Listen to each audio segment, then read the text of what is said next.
folks, we're in 1025 East Monument Street, the building that Villar is about to purchase on November 24th of 2020, that's next Tuesday. We're in the basement of the building coming in from the back street of Sterling Street. We just came in through the back door, and what we're looking at is an area that's going to be transformed into the daycare center. Please be prepared for a beautiful surprise up here.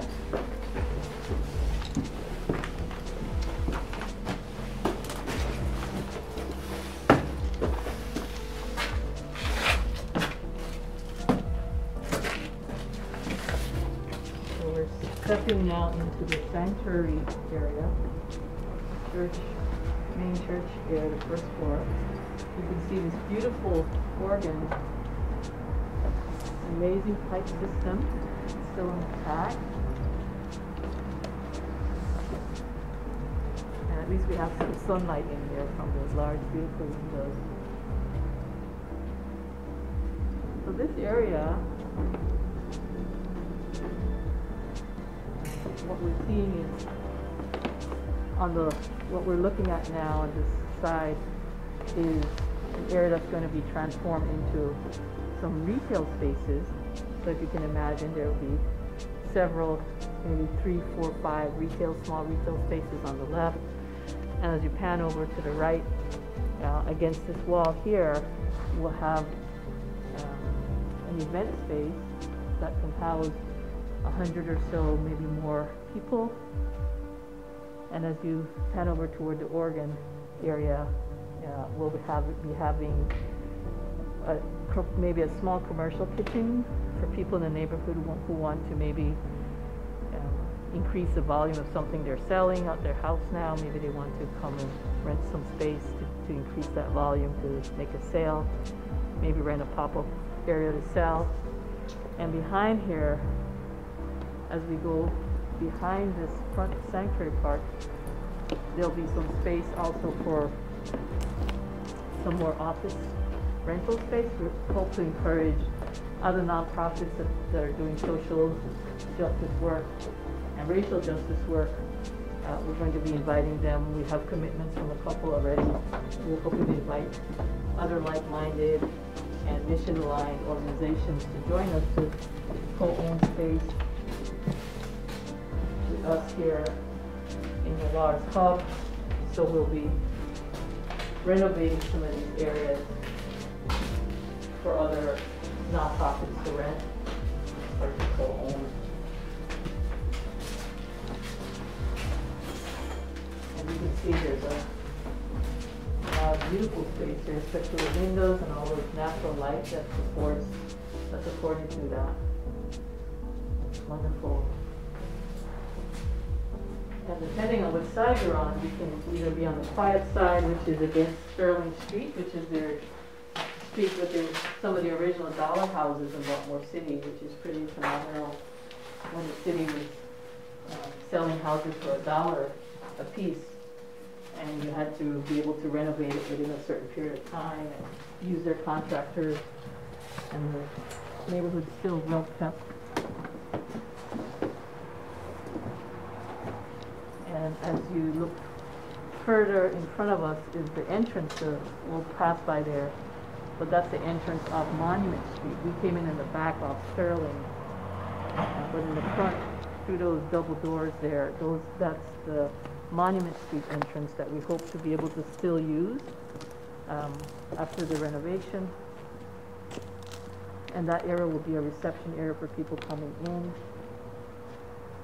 And then if you look up to the mezzanine level, that's we're calling the third floor, or would be the second floor if this is the first. This will be converted, as you're looking directly in front of you, that area will be converted into what we're calling a large wellness space for people to rent who want to rent and teach yoga or Tai Chi or people doing mindfulness meditation. And then to the right, we'll have smaller little cubicles or maybe smaller office space for wellness maybe people offering acupuncture, people offering any alternative Reiki, massage, any kind of alternative wellness care. We'll have small spaces for up there. And as we go on to the left, we're seeing that area being some shared desk space, some maybe just shared little work hub areas for people who want to just rent a desk and be able to do their work there. You can offer internet and different services for people to be able to work entrepreneurially out of the space. And also down on the bottom when you come in, there'll be an area like a little reception breakout area where people can just sit back, maybe have some tea or some coffee, whatever their choice. Especially since on the left there would be some small pop-up retail cafe, maybe a little bookstore, maybe maybe a juice bar, whatever it is, sandwiches, whatever it is people want. Hopefully some nice international cuisine as well, maybe some vegetarian food, maybe some meat for those meat lovers. Yeah, so that's kind of the big picture meta view of what's going to happen here in this hub after we get the money to do the renovation.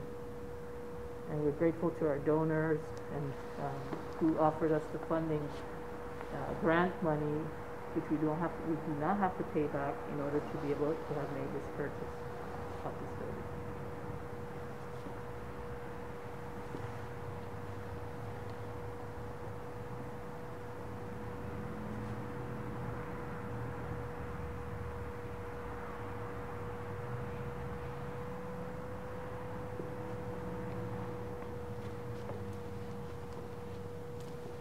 Now we're walking back the way we came from the first floor.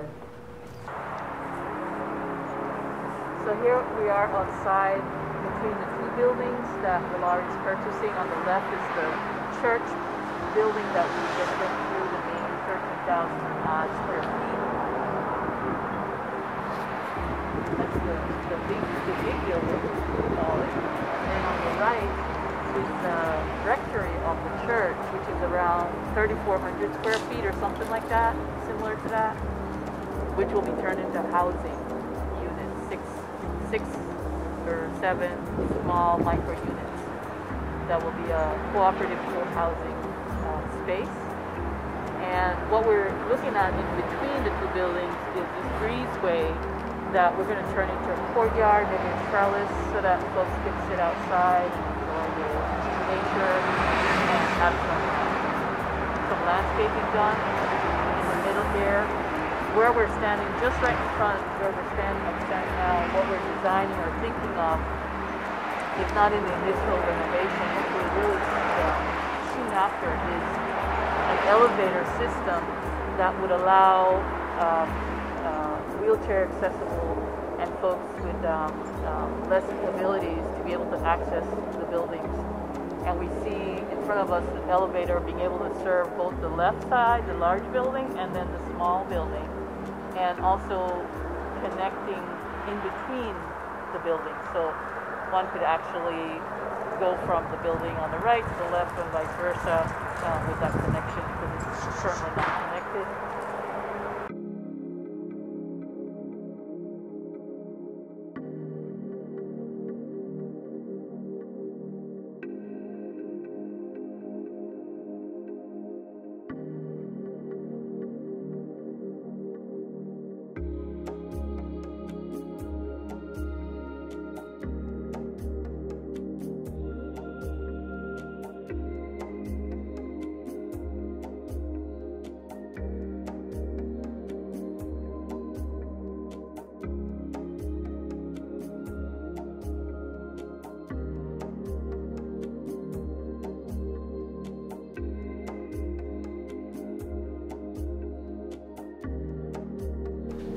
This room is going to be transformed into one of the housing units.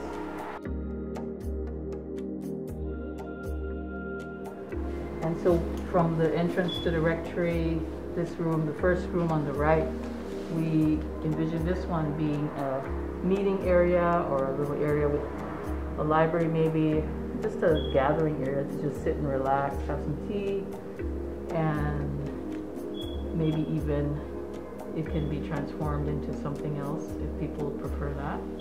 And you can see it's actually a fairly nice big room. And as we walk down this small little corridor here, on the right is another room here, which may be another small micro unit. We would maybe move this second wall, and this would become another little unit. And it has an exit to the outside. There's a laundry area in front of us.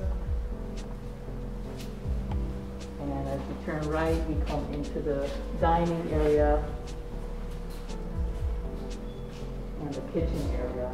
So this will be a shared kitchen and dining area for the entire house. Everyone who's living here. And the plan is that there will be a social contracting for folks who want to live here, meaning people want to be in a space where they're living collectively, where they want to abide by collective understanding and regulations of how they want to live in communities, how they want to be in communities that are healing, that are sharing things instead of everyone owning a printer. Can we use one printer instead of 6? Can we use one stove instead of 6 stoves? How do we start to decrease our consumption that's leading us to this ecological and climate disaster that we're currently in? We're on the landing of the second floor, having come upstairs, and the first room on the left is going to be another one of these micro units. But the wonderful thing about upstairs is they all have loft space, which is kind of cool. So this will be a unit here. That's one. And right next door is another one, which will go inside this one so you can get a little idea about the size of it. Nice ceiling. But they have these wonderful spiral staircases, which everyone who's seen it loves. So you can see you kind of have a little loft space upstairs there. That'll be part of this unit. And that closes it up for our tour of the Volar buildings. This is the rectory that we're finishing now. We really hope that you enjoyed the tour. We're so super excited that you got to see what we're excited about, what we're trying to build together. The opportunity to reclaim land as Black and brown bodies is so critical for this country.